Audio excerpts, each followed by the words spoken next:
I thought we'd do something different tonight. I didn't think it. We're about to. Since we have started taping these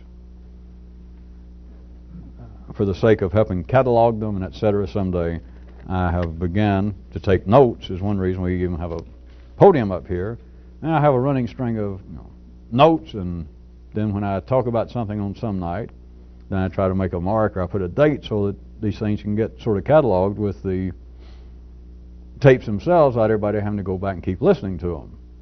And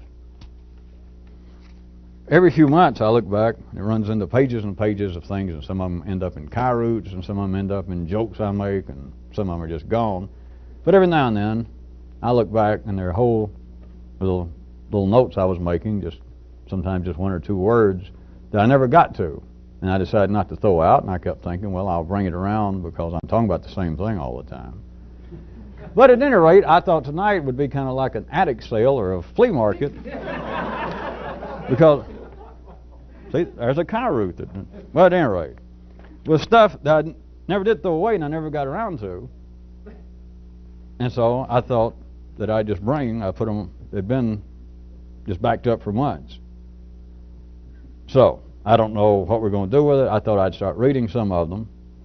And maybe I'll say something, maybe I won't. But even if I just read it out, then at least I can, in all good conscience, I can take it off the list. I can figure,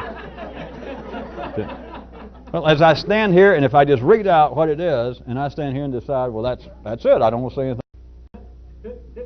And I leave it up to you if I do not expand on it. All right? Of course, I may censor myself and edit myself as I go along. All of them I may not even read after going back and looking after all these months. Are you ready?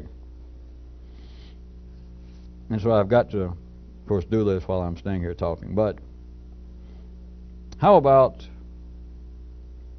a scoreboard, but the game is called To What End? To what possible end is life arranged this way? And let me make this like teams. What might be going on if we had nouns and verbs versus goods and services? But wait, this is a strange game. There are 4 teams playing at once, all right? So all right, go ahead and laugh, but we're not over. The game is nouns and verbs versus goods and services versus adjectives and adverbs versus action and thinking of action.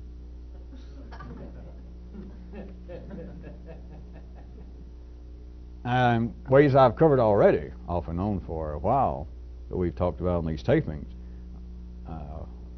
I did not necessarily put it in that particular format, but I would talk about nouns sort of as opposed to verbs, and what might be the energy, what might be the reality in man's existence behind the concept linguistically and then otherwise of some things being things, nouns, and some things being actions. And so on that basis, even though I don't recall ever doing it in that manner, I could have labeled that night, whenever I was talking about it, I could have labeled it as a contest of nouns versus verbs. And at some other time, goods versus services. But do you hear the difference now? They're now joined up. Don't ask me how this came about, but you could now look at it as no longer nouns versus verbs, goods versus services, action versus thinking of action, and adverbs versus adjectives, which I know is getting fairly obscure, but instead of that, now I consider that these previous opponents, these 8 opponents, have now joined up into 4 new organizations, and now they're involved in some kind of round-robin event wherein they're no longer opponents themselves, but it would be nouns and verbs versus goods and services versus adjectives and adverbs versus thinking of action and action.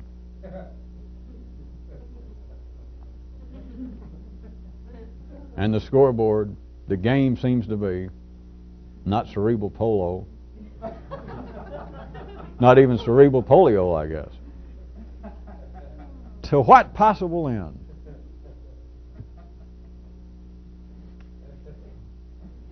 Close by here, for those of you that really remember anything about your high school English, how about the 3 degrees of modifiers? You remember those? the condition, the comparative, and the superlative. You remember all that. Good, better, and bestest. Best. How about this? That, in conjunction with my schematic of man, that arbitrary, artificial, but operative schematic of man being this set of inseparable circuits, as I was calling them, of the yellow, the blue, and the red, could you take the idea of the modifiers and the degrees of modification in a linguistic sense and now pull it out of that sterile world of rhetoric and English and apply it to the circuits of man and look at it on the basis of this, that the first degree of modification, the condition, if you looked at it as being comparable to the red circuit, and the comparative being redder, and the superlative being redest.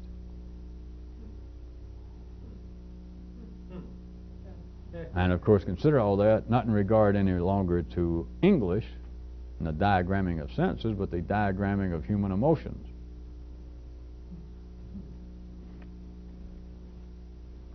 Like at any garage sale, I guess you take your chance. Here's another one I never did work in. There's a small little, if I remember it's in the rodent family, but an animal called the pica. And I'm not a fiction to go into anything in zoology, because the only thing that I noted was I think it's only native to the Alps. And the only thing I know about it, the only thing I recall about it, was that the pica resides in, and this is a direct quote, because I remember that, resides in rock slides.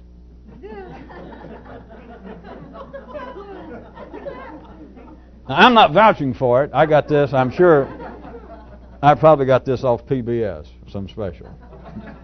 Well, no, in my extensive studies is where I got it.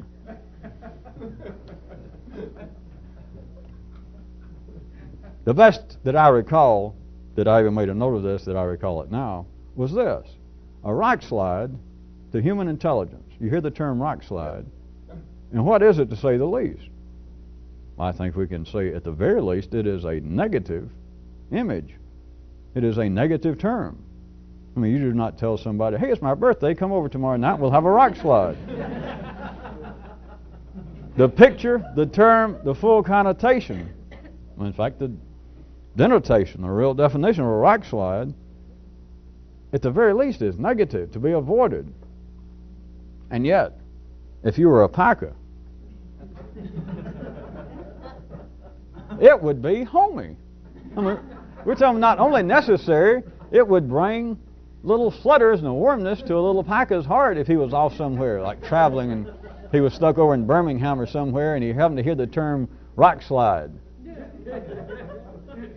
Just all of you that are from Birmingham, and you find yourself in Teaneck, New Jersey, and somebody mentions Alabama, and you think, oh, think about a little pica hears rock slide. And if a human heard it, any reasonable human, what you want to do is either run for your life or you get chills thinking about, Jesus, that'd be horrible to be in one.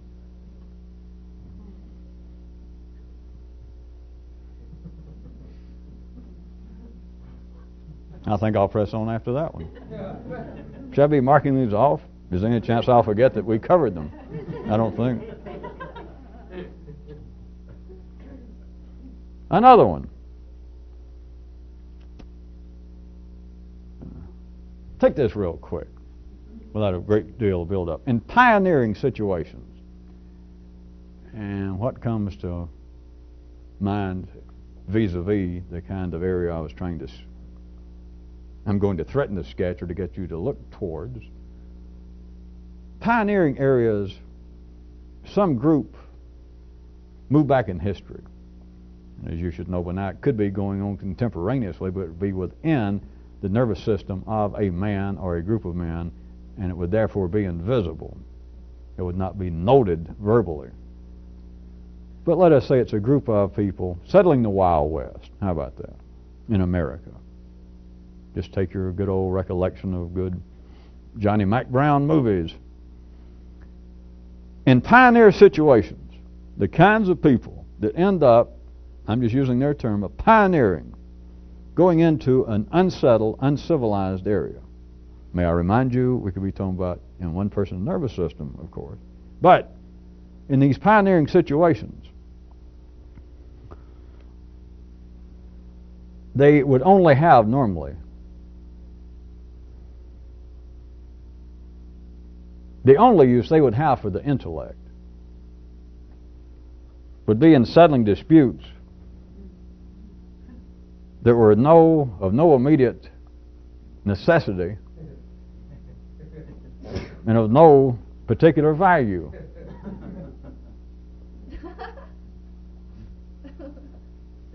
I figured I'd have to sketch that a little more. Picture. The wagon trains have stopped. They're on the Oregon Trail. They're in uncivilized territory. Your own nervous system, or perhaps I am discussing that they've made it as far as South Dakota, North Dakota. They're in uncivilized territory and they stop for the evening. Now think about the kind of people that would normally do that. The kinds of people that would normally pack up and leave and go off somewhere that the tales are you might fall off the end of the earth. If you don't, you're going to fall into the hands of savages. Your whole family could be killed. You could lose everything. Yeah. And it's not just the American West. It's happened throughout history, and it's happening now in different ways. But let us picture all of these people. The wagon trains have stopped for the night. They set up camp. And let us say that for some reason in there is at least one intellectual, just in the ordinary sense. A real bookish gentleman came out from the east, probably down east, a Harvard man, don't know why he's there. The people there, that is the collection of molecules that would be pioneers, would have, I was going to say no use, but let me go back to the way I was describing it. The only possible use they would ever have for this man, that is for the ordinary intellect, would be to settle some dispute that under those conditions, settle some argument that had no meaningful comeuppance to it. That they're sitting around and they've set up guards for the night and they've tied up their horses and they've got the perimeter guarded as well as possible and they're sitting around and somebody says something about how terrible was the standing of the Celtics at the end of last season. And somebody else over here says, well, I don't even keep up much of basketball, but if I recall, they did better than 500. And they argue about it, or perhaps something, they start arguing over who said, somebody comes out with a quote, the proper study of man is man. And some guy around the campfire says, Pope. Somebody says, no, Wadsworth. You mean Wordsworth? No, Pope. And somebody says, I thought it was Blake. Now remember the kind of people sitting around the campfire, and of course I am already exaggerating because I doubt that they would have gotten such a conversation, but if they did, and somebody says, wait a minute, call that guy with the funny glasses and the little mustache, the guy that kind of stands funny sometimes, he'll know, and sure enough he knows. But the only reason they'll ever turn to the intellect under pioneering conditions, now I mean something specific about pioneering conditions, the only reason they'll ever turn to it, at the best, is to settle some moot argument. They're not going to turn to him if they decide, did anybody notice the smoke early this afternoon that was over on that ridge? Well, now I have seen, or I read about, or I heard about before we started this, that the Sioux do not use smoke signals anymore. Was that just a fire burning? Or if they get that and some guy says, well, my brother went out as far as Kentucky several years ago, and so he gives some opinion. And if they think, well, we need to know about this to decide whether we should keep trying to follow the so-called Oregon Trail or whether we should camp for the night. Hey, call the guy that went to Harvard, and ask him. They'd be calling out pigs and donkeys, asking their opinion before they would him. Now back Now back to something a little more pertinent, a different level, that we're not talking about the Oregon Trail and the settling of the West. Your own life, the existence of one person reenacting all of history as quickly as possible in their own nervous system, and it's still going on, and there's still being pioneering going on. But when it comes to pioneering conditions, and I am gesturing and repeating that to infer to you that I mean something quite specifically, under real pioneering conditions, those collections of molecules and cells right there at the scene will only turn to the intellect. Now that's back at the level at which it is operating. It will only turn to the intellect operating at the best level it can at that particular point. It will only turn to it to settle disputes. They're of no particular value. What do you make of that?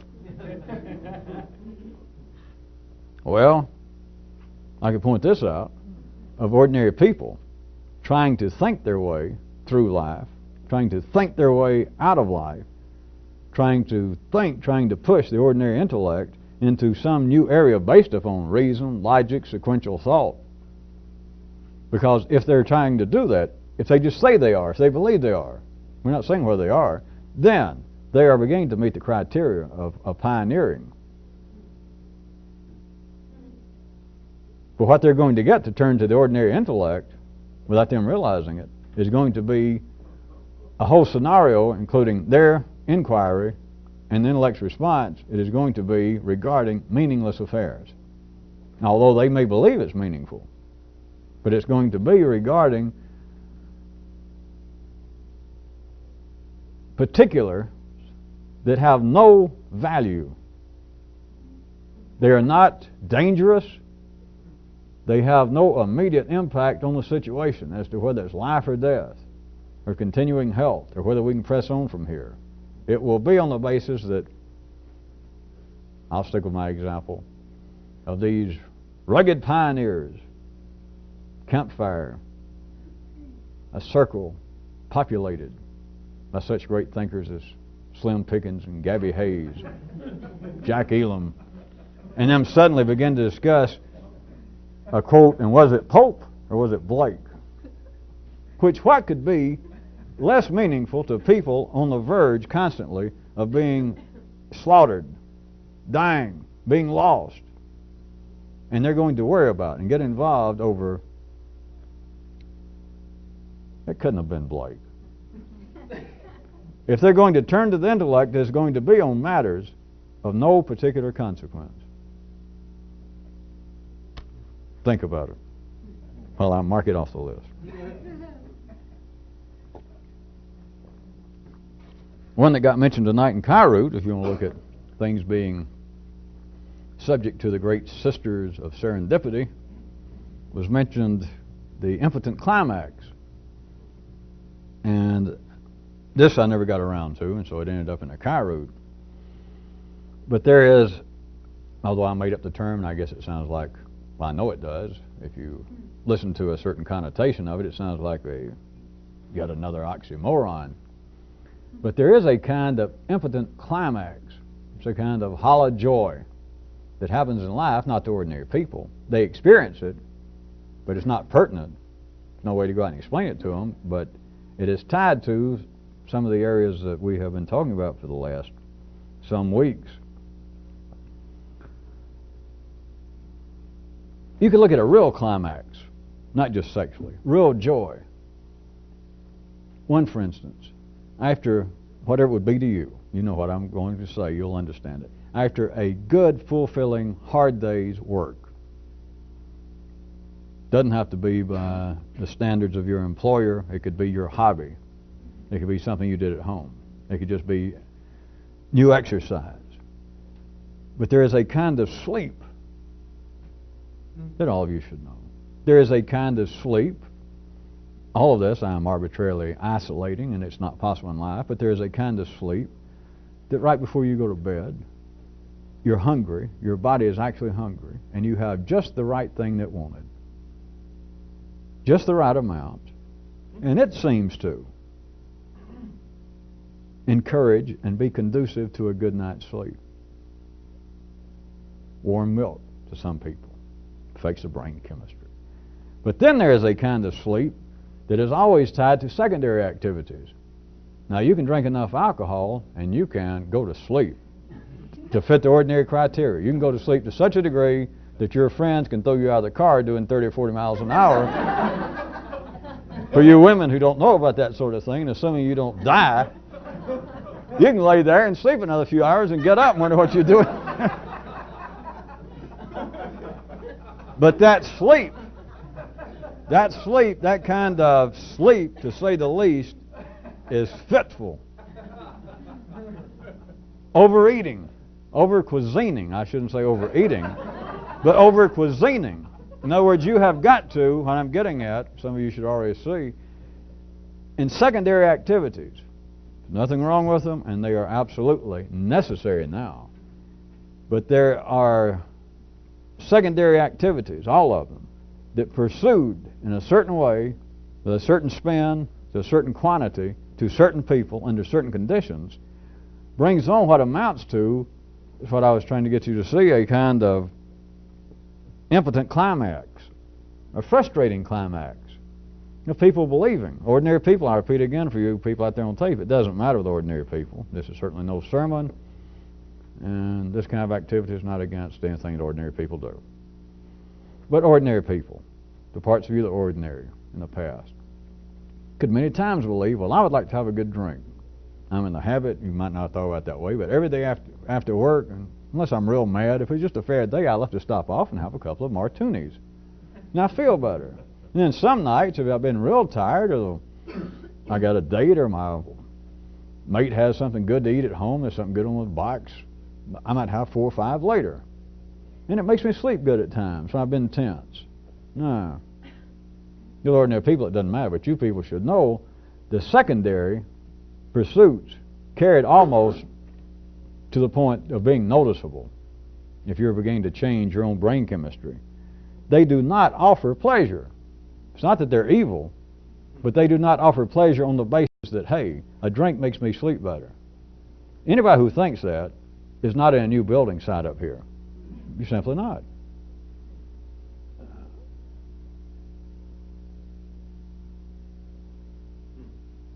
It is the cause, although it's meaningless, but it is the basis of the cause of people feeling, ordinary people saying that they feel so frustrated in life.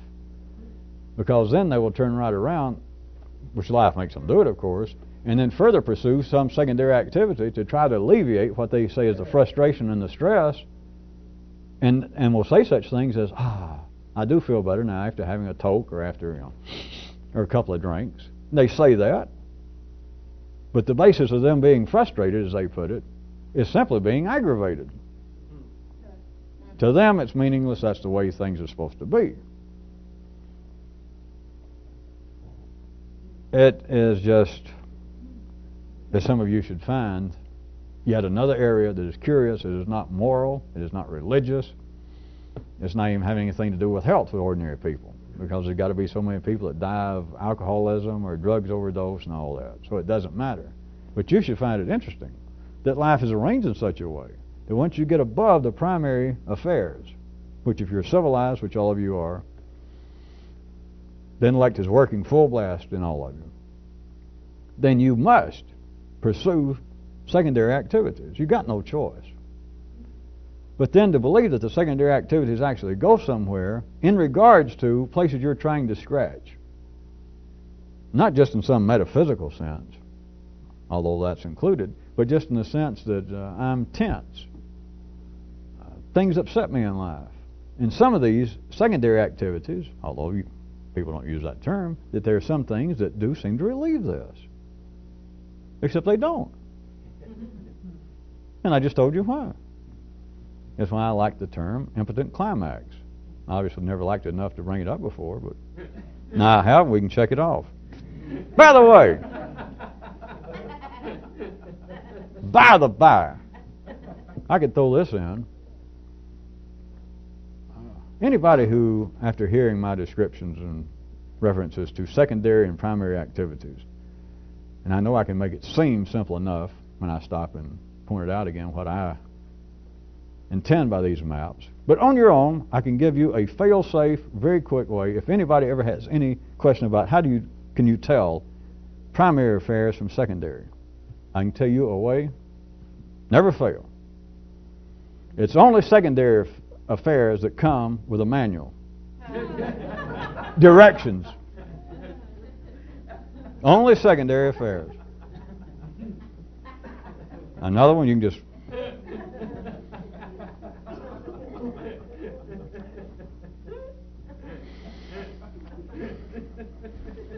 Are you sure I shouldn't be more? All right, here we go. Here's another one.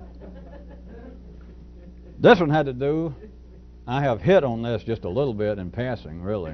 But let me say it outright, because the time I sort of hit it, I didn't say enough to really make much sense. It was in the greater context of another area. But me using also one of my arbitrary, ephemeral, intellectual maps regarding there being, including everything, the possibility that things can be local or universal. You should consider, beyond the ways I have used it and might again in the future, that there are actually 3 temporal places. And it would be the local and the universal, and what I was going to call it, if I pursued any further, the center. Now, I mean something by the center, of course. But you got the local, which is everybody's individual nervous system, primed, wired view, acceptance of their reality, of reality. It is where they take in energy. It is where they transform energy. It is where they pass energy on. It is their job in life. That is local. That is local reality, to use reality for an example. And then universal reality, from one view, one description, would be the combination of all locals. The center, I never got around to specifically sketching about. The center would be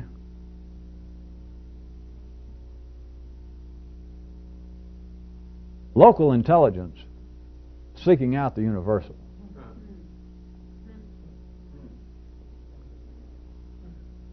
It would, I suggest, not be too dissimilar from whatever this kind of stuff is.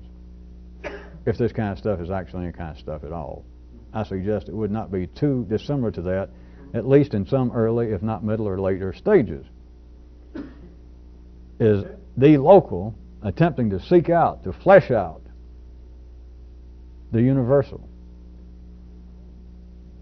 But those of you that have your own grasp at all of what I intended by the maps themselves, under ordinary conditions, the local and universal are as far removed as positive and negative charged atoms. They are non-collusive. Under ordinary conditions, a person's local cannot seek out the universal.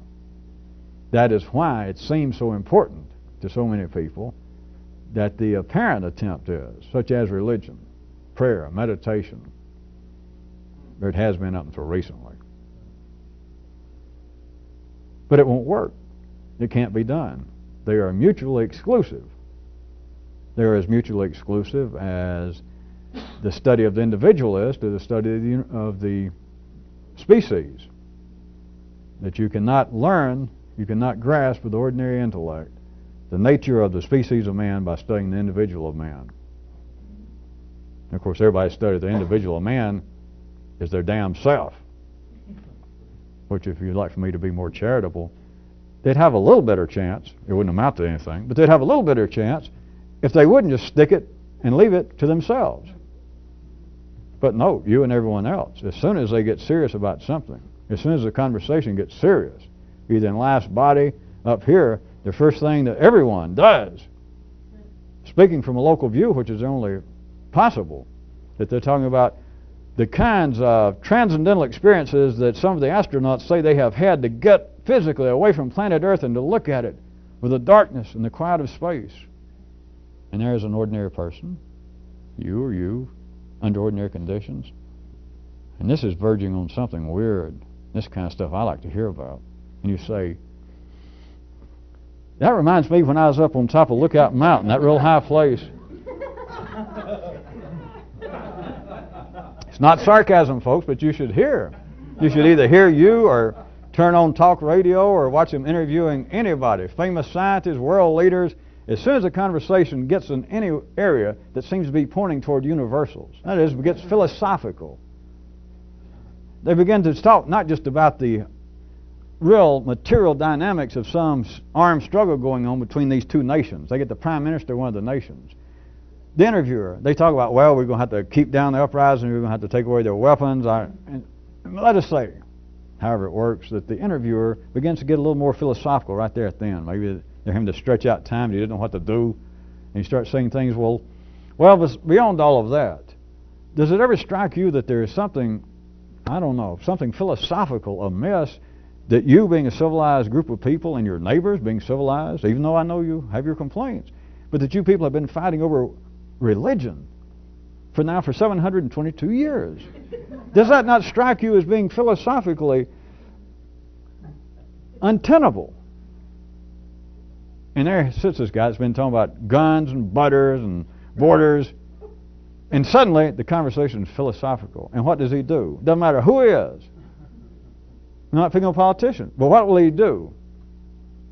He'll say, you know, I was talking to my wife last night. What the hell is it? Where's this come from? Or it could be a priest, it could be a religious person. If it starts getting to what I'm referring to as the kind of universal, the first thing they'll do is say, if they start talking about the nature of illness, and they're talking to the head of some religion, the worldwide, whoever it is, and they're talking about, what does it mean that even followers of a religion, the faithful, are struck down, ill, and this and that? And it's reaching a plane of truly, not just philosophical, in this case, I guess, truly the theologically transcendental, which I assume means something to religious folks. But what's the first thing the guy will do? Here he is, the head, and it gets to that point, he'll say, you know, you're right. You know, I had ulcers last year. I don't know who you heard. I had 2 operations. You never notice that. It is the impossibility. The reason I went through all that was not to take a shot at politicians, for you people on tape, or the religious people. It is the nature of the nervous system itself and the brain. I'm telling you, my descriptions, which are fair, although they're arbitrary, of there being a local and a universal. There being the study of the individual and the study of the species. The latter two in those 2 cases are not native to the nervous system. They're not native to the human brain as it is now. And so since it can't do it, but it's not oblivious, whether it uses my term or not, that there is something beyond me. Of course, many ordinary people are still centered around the red circuits. They know there's something beyond me. It's called death. And so then they can at least get philosophical about that. But to get philosophical, they understand without knowing why that we're reaching outside of me. And so if the conversation, if life pushes it there, it can't do it. Because it still says, the question is, the nature of human ill, even the good folks. And the religious person looks off and he goes, Says, you know, I had ulcers myself. It's not just funny, it's all the human intellect can do. And that's why I was referring in this example, whether we're going any further or not, that you could really, in a more manifold way, look at there being a local, a universal, and then a center. I could have called it place X. But the center is what this kind of stuff is very reminiscent of, now that I mention it. It's where the local is trying to seek out the universal. But at ordinary levels, I can say it tries to seek it out, but it always fails because they are incompatible. Here, at least I...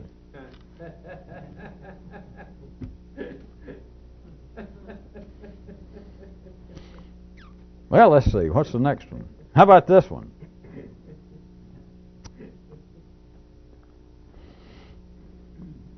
This is a more splendified, don't bother to look it up, something I wanted to point to many months ago when I was talking more using the picturization for a while of the revolution and using kings and rulers and the rebellions. I was going to tell you a story and then take it further, but here it goes. A real sly king somewhere, anywhere, under certain conditions, not all that weird, not all that unusual, but a real sly king, maybe just in general, would be very tempted, if he knew how to do this. The real power now, the real king, to set up a buffoon on the throne.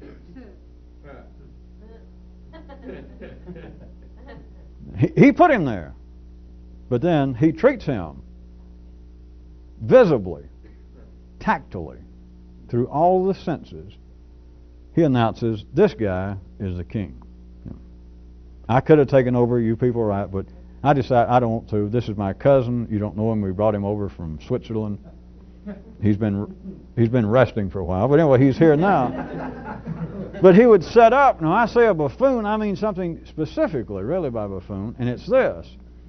The guy is not, just at first blush, you do not simply look at him, he looks like, no, Alfred E. Newman necessarily. And the king does not, that is the real king. Let's say he says that he's now just a family advisor. That he decided he doesn't want the throne, but I want my cousin to take it. Trust me, we all voted. But the guy acts as a buffoon, that is, he continually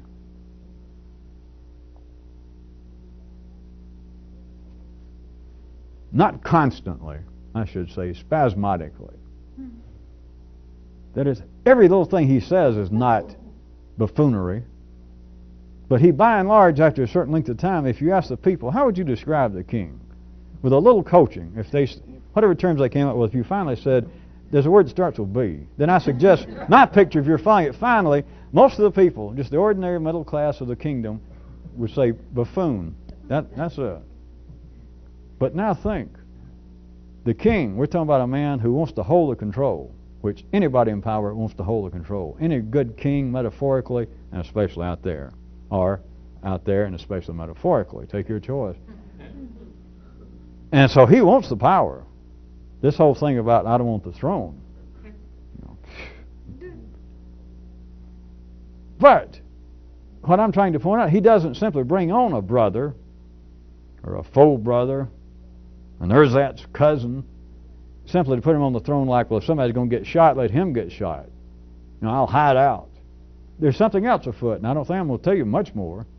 He purposely picks out a guy that the people very shortly take to be somewhat of a buffoon. All right, I'll say a little more. People are not frightened of a buffoon. People do not feel threatened. No one would feel as though a buffoon has got me by the short hairs. You don't feel like a buffoon is the kind of guy that's going to have the secret police out spying on you. Yeah.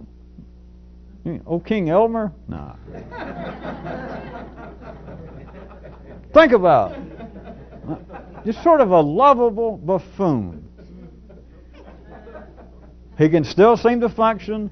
He's not all the time irrational. Just take my word and not take your own nervous system.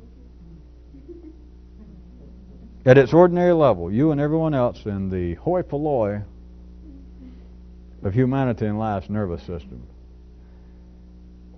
Does anyone, ordinary people, could you look upon the king that ran you as a buffoon? Not hardly, darling. And we're not talking about mutants. We're not talking about a few people strung out in homes somewhere. We're talking about the people who keep life going. Do they have buffoons running them? Not hardly. Might we describe the kinds of rulers ruling people's nervous system? Well, we've dismissed anything resembling buffoons. Well, I agree to that. Running a kingdom is a serious business. Now, if you're going to put it to me that way, I'm talking for ordinary people. If you're going to put it to me that way, certainly my inner life, my conception of me, my feeling of me, my image of me, is not one of a buffoon. Now, I'm not saying I'm the smartest person in the world, all that, but certainly not buffoonery. I mean, I've got a sense of humor. I can take a joke as well as the next person. But actually getting through life and dealing with the complexities of contemporary existence, the family and the job, keeping up with things.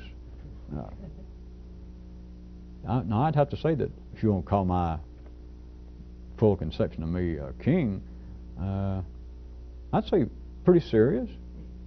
I mean, intelligent. Try to entertain different viewpoints. Try to get all the information I can from my subjects. And I try to make a thoughtful, enlightened decision. I repeat where I started this, a sly. I'm talking about a king what am a king. If he knew what he was doing, he would take somebody, of course somebody he can control, that goes without saying, and he'd put a buffoon on the throne. That is a guy that everybody in the kingdom took to be non-threatening,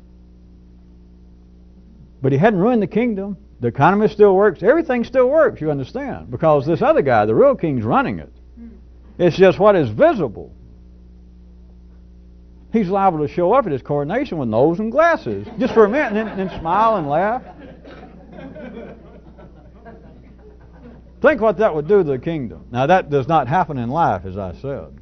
But you do hear, as always, these kinds of scenarios I can pull out for particular reasons. There is no rational, there is no dimensional reason that that could not happen, other than the fact it just can't be done. It will not happen.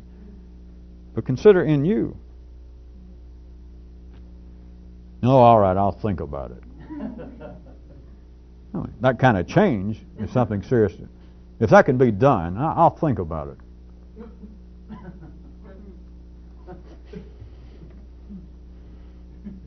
All right. Boy, we're not going to get through there. All right, here we go.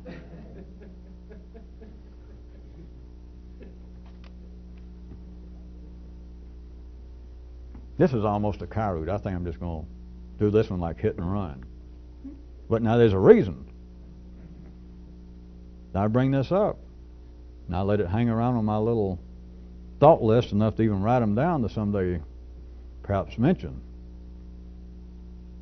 So here it is. Consider this. There are only two ways to be entertained. Either by somebody else or by yourself.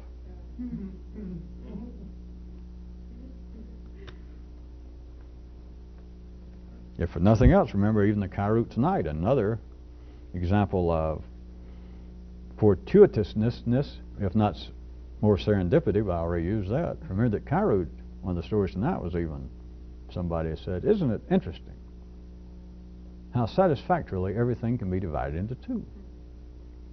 And of course they went further in that one tonight. But consider, every time you hear at the ordinary level that there are only two ways something can be done, the first thing that should strike the average three-dimensional, sophisticated, up-to-date, 1990 intellect is like, whatever you're about to say is not true. But think about it. And of course, if you think about it this way, ordinary intellect can say, well, Jesus, Holy Mother, so what? I guess you're correct, but so what? Then you should, of course, thank your little gods, whoever they are, because if that's the fact, then no danger you're getting addicted to this and having mind control sit into you. And you become some sort of zombie and want to send us all your money or go dance with Jimmy Swaggart or something. But think about it. There are only two ways to be entertained. Well, first, no, that can't be true. Yeah, there are. And that's just part of it. The next one is, it's either somebody else has got to entertain you or you got to entertain you. There is no middle ground. You would concede that I may be trying to talk about something other than simply being entertained.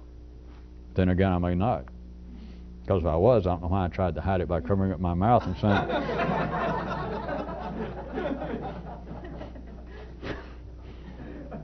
sound like I was Edward R. Murrow in a barrel.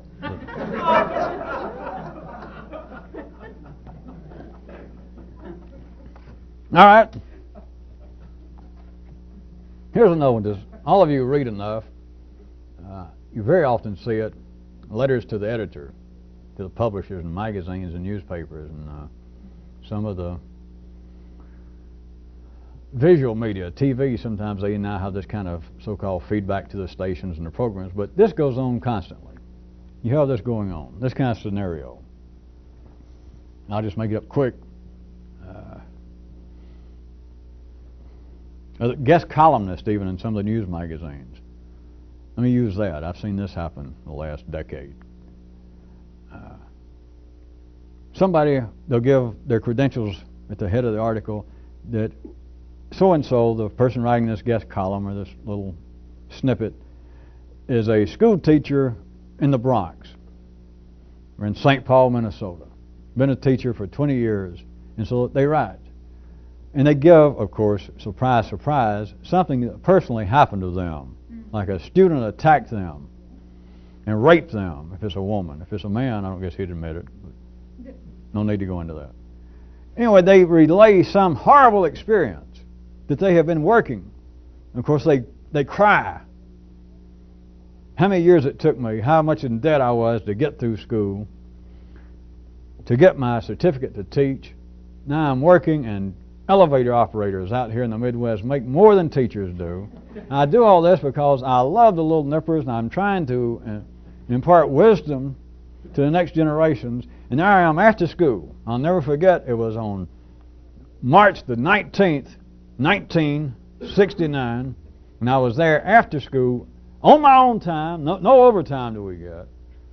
She goes on, and a student she'd been trying to help, a student who had showed no great interest, and she kept spending time with him, and she turned around and he pulls a knife and attacks her and cuts her, tries to kill her. Not making fun of any of it, of course. But the point of the article is she then threatens, she does it, or he does it, in a superficial, well, to ordinary intellect, it is, not just superficial, it is, in a manner that threatens to quit caring. Do you understand?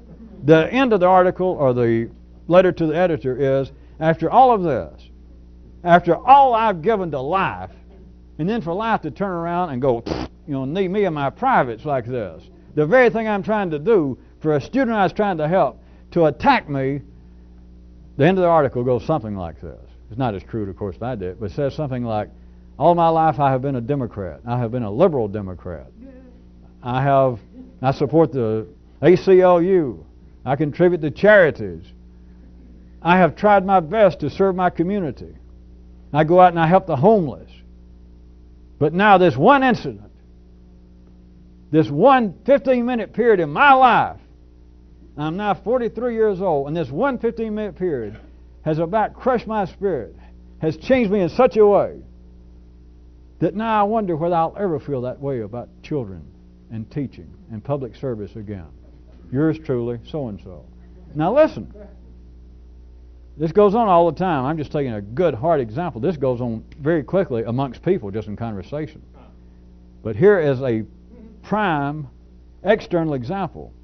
What the person is threatening to do is to quit caring. Now, here's what I want to ask you. The threat to quit caring, to whom is it addressed? Now, ordinary intellect would say, to take my example, is like, real quick, we could extract several possible answers. To take my example, it's like she's writing to the world, right? She's writing to the students. She's writing to the people of the Midwest. She's writing to, if the student who did it came from a lower economic sector, and she was just, it was obvious that everybody knew it, then you could say it was addressed to those people, to the lower classes of the country. Is it? Or is it addressed to herself? If you people are going to keep attacking and cutting me and raping me while I'm trying to help you, then it gives me chills. It makes me want to cry as I sit here and write this article. But I swear to God, I get to the point, I'm so dangerously close now, I don't know whether I'll ever be able to get that same spirit and feel about teaching and youngsters as I had.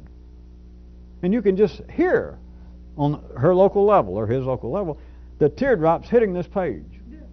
It's a threat that if this goes much further, in fact, it may have already happened to me, I'm not sure. I'm still trying to separate and catalog my feelings. But the threat is that if this kind of thing keeps going, not only I, but maybe more, she's trying to make it universal, but of course she can't because she had never thought this until she got attacked or he got attacked, which is just what we were talking about earlier. But now she tries to begin to speak for man the species. That if this kind of thing keeps going on, teachers all over are going to quit teaching. They're going to lose their spirit. No, they're not. But that is the local. That's her trying to make it universal. Now I ask you, to whom is this threat addressed? Is it to students? Is it to the public? Is it to herself? Is it to life? Now, if it is to life, and you follow the kinds of diagrams I've been using during our meetings here in these tapings, then of course life is the one doing it, and it is directed back at itself. But that is pretty universal. That is getting close to center. So ask yourself, back to this one if you want to work up, to whom are such threats made? And I say threats in the widest sense. Please. P-L-E-A-S.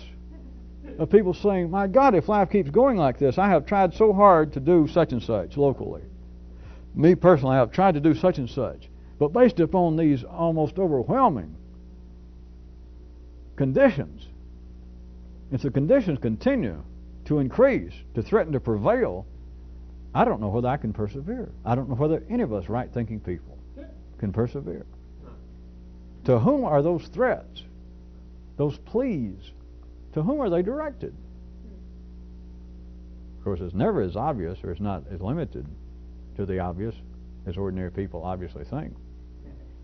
Because the letter was directed to dear publishers, dear world, dear readers of Time, Newsweek. That doesn't tell you much. 5 minutes. Do. All right, here we go. You ready for this one? Maybe I'll just read this one. This is a long one. But if my little notes are long, imagine how long the real thing is, because this sort of thing makes shorthand look like War and Peace. All right, there's a guy sitting around, a real animal lover, and he turns around to his dog one day and he says, you are my buddy. You are my buddy, and then it strikes him, even if you don't want to be. Because dogs being social, pack animals, domesticatable, he got the dog as a pup or sometime, at any rate, so now the dog is taking up the house and the property as being his territory, and of course us humans always think, well, the dog likes me. He likes the house, he's used to your property. But at any rate, well, let's say that the guy has some little passing knowledge he's read about such as this, and he says, God, you're my buddy. I love it. Boy, you're my buddy. But then it strikes him, well, what choice does he have? I went and bought him. I put him here. He never leaves the yard. To say he's my buddy, he's only around me, my wife or whoever comes over. And so it just strikes him, hey, you're my buddy, even if you don't want to be. Right? Well, then he could think, or if we were outside ordinary observers and critics, he might think, well, geez, how terrible. I mean, it started off and it sounded good. I said, God, you're my buddy, even if you don't want to be. And then he thought, well, geez, that's kind of yucky. To say that somebody's my buddy and they got no choice, right? That you could say, well, that is somewhere between tacky and yucky, I guess. But then I could ask you, if we'd ever pursued this,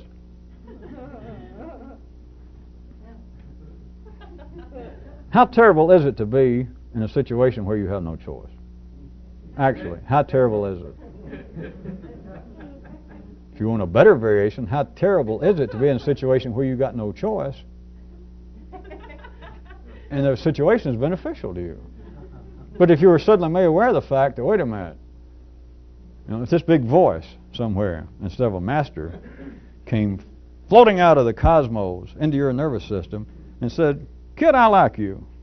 No, you're all right with me. You're my buddy."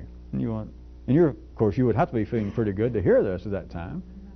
And then the voice said, "You ever just struck me? What choice have you got?"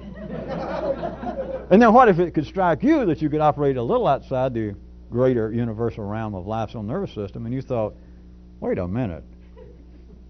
I was feeling pretty good. Sometimes life is less of a pain than at other times. I was feeling pretty good, and then I was feeling real good when that voice came to me, because I think it was who. And the voice said, 'Kid, I like you. You're my buddy.' And I was feeling real good, and then it said, 'Of course, what choice have you got?' And my God, that took all the fun out. That's horrible. Is it? It's just the basis of you being in a situation. Are we talking about some particular situation, or like being alive? Now, I don't want to go into... No. Forget that latter. Then you're in a situation and it struck you that you knew, or somebody told you, either one. You got no choice where you are. Is that as terrible as people think when they hear about it? Well, yes, it is. I did everything I could to get out of Czechoslovakia before the revolution. I didn't want to be somewhere that I had no choice. Is it so bad? Just because now the doggy says, "Hey, I'm sorry I said that. You are my buddy. You're still my buddy. But I guess I let it out of the body." You got no choice. Is that going to ruin the dog if he could hear? If he could think a little? If you knew you were in a situation, or you were even told seriously that you were in a situation wherein you had no choice, would it be all that bad?